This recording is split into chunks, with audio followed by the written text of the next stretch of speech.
All right, welcome back to a brand new video of the Targeted Individual Program, Targeted Individual Experience. So, the hell is this?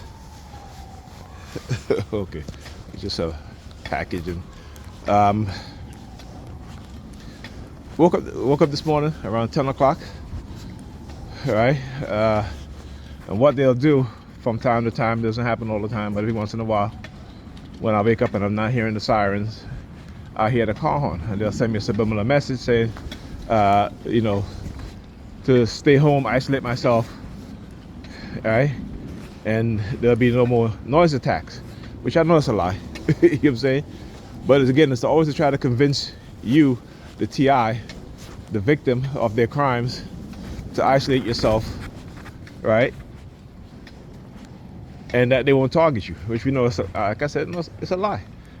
I could spend 2 days in the house by myself, 4 days, a week, not go anywhere. They're still engaged in the noise campaign because they're, that's what I'm looking for. They believe that they can recondition your mind or condition your mind, right, in any way they see fit. And the use of technology, the use of law enforcement as a coercive tool, threatening tool, the system, right? This racist system as a threatening tool will, force you to adapt to their dysfunctional programming that they have for you. Now, particularly if you're a black person, right? Talk about reward and punishment. The rewards of not speaking against white supremacy, look, LJE 1532, right? Of being quiet. So, like I said, I woke up this morning, no police sirens. So what happened? Why all of a sudden I started hearing police sirens? When I started posting stuff about racism, right? So I posted a video of these two, I think the channel is called Anti-HR, or the HR consultant, right? And they started using the sirens. Now they're talking about how Christianity is funny because, one of them don't believe in Christianity. Well, they both don't believe in Christianity, but one of them still believes that Jesus Christ is the Son of God, right? And like I said, you can't make this shit up. You a woke Christian. If you believe that Jesus is the Son of God and you accepted that, you are a Christian. You cannot call yourself, you cannot say that you're not a Christian. The whole premise of Christianity is accepting Jesus as the Son of God, right?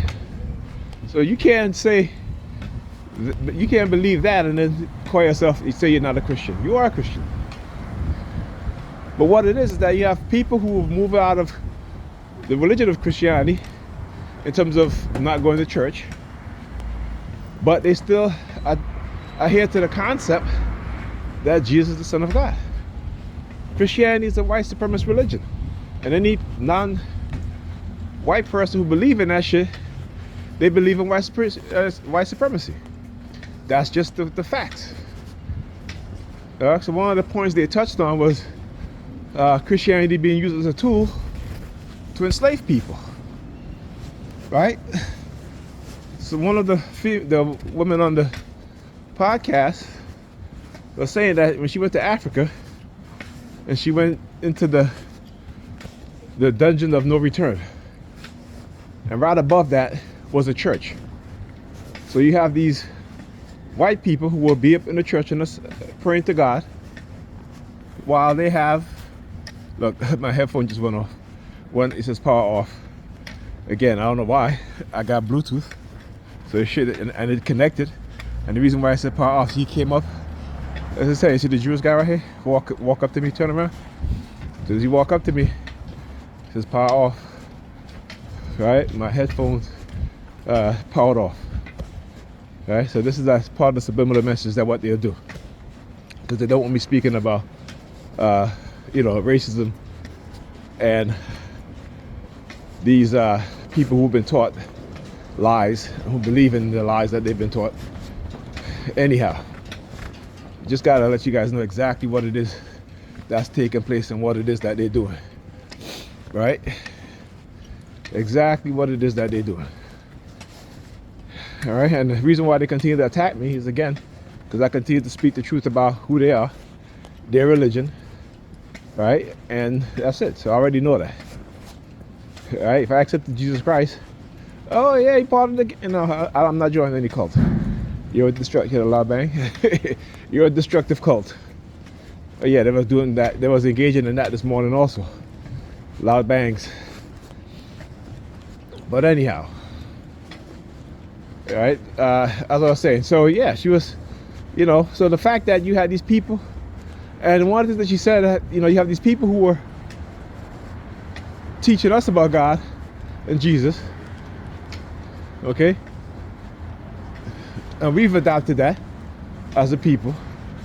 But they teach us about keep showing us that He don't care about us. Okay, as Malcolm X said, how could the slave and the slave master pray to the same God? Who's the fool?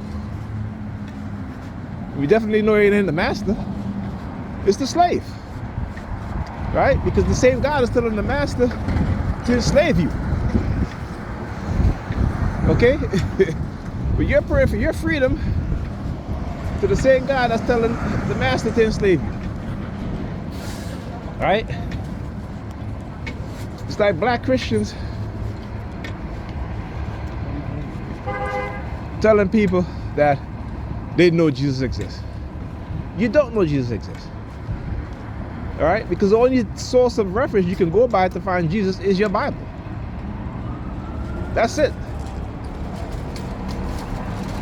Right? And most black Christians don't even want to do any type of research. They don't want to research their belief system.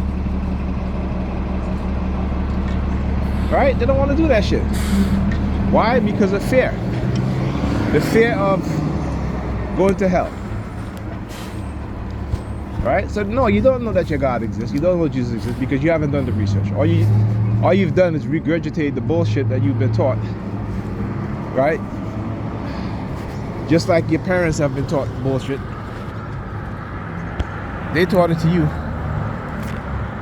And you pass it on to your kids. Alright? And now they grow up believing in bullshit. And having a dysfunctional mind. And having a destructive mind. Okay? So who's the fool? Who's the fool? It definitely ain't me, that's for sure.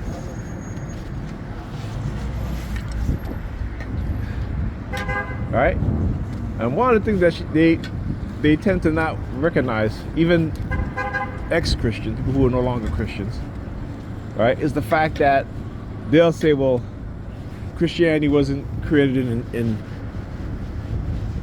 Africa. Christianity was created in Africa. But here's the thing, what type of Christianity? And who did the people worship who called themselves Christians? I'm gonna give you a little history lessons. Okay? During the Hellenistic period in Africa, when I say Hellenistic, that's a Greek term for the Greek rulership in Africa. The Greek gods, it'll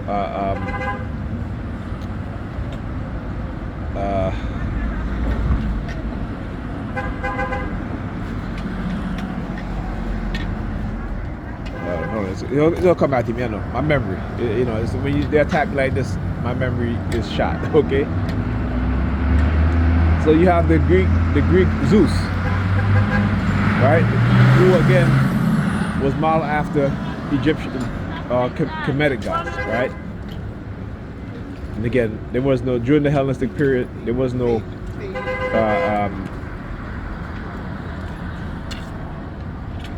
they adopted, put it like this, they adopted a lot of their gods from Kemet. Okay? So prior to Egypt, prior to Greek, the Greek Alexander, the Greek invasion of Kemet, right before he renamed it Egypt, it was called Kemet. So I'm always use Kemet when I'm speaking to that part of North Africa, which we call Egypt today. Okay? prior to the invasion of the Greeks, the land was called Kemet, the land of the blacks. Right? The black land of black people. Okay? So, during that time, it's called the Hellenistic period. From the time Alexander ruled to the time when the Romans came in, all right, and took Egypt from the Greek. So during that Greek period is where you have the people now call themselves the Hebrews, the Israelites. Okay? These are people who were a remnant of the Hyksos, who remained in Kemet. Even though the Hyksos got expelled, they were defeated by Moses. Again, where they get the name Moses from. Okay? Prior to that, there were no people calling themselves Hebrews or Israelites. So the original Hebrews, original Israelites came out, they were Egyptian, or Kemet. Right? Because when the Hyksos came in, the Hyksos ruled Kemet for 500 years. Right? So they learned the Kemetic spiritual concept. Again, they didn't build anything. Right? When you look at the history of Kemet, Egypt, when invaders came and took over, they didn't build anything. Well, except for the Greeks built it. They built the library of Alexander. Right? Alexander, you know. But in terms of building pyramids, in terms of the huge monuments that we see today, that still stands today. Right? The Arabs came in the 7th century, they conquered Egypt. They didn't build anything. When the Europeans went back into Egypt, everything was buried under the sand. So the Arabs didn't build anything. The only reason why they claim it as their own now is because they can make money from it. For the past 200 years, they've been claiming it as their own culture because they make money from it. Now, why is he going to do that? Again, you know, you got the Grenadian flag in the thing, and the whole invitation piece. Look at that. What's the bus number? The number here is the number 32. Alright, don't forget.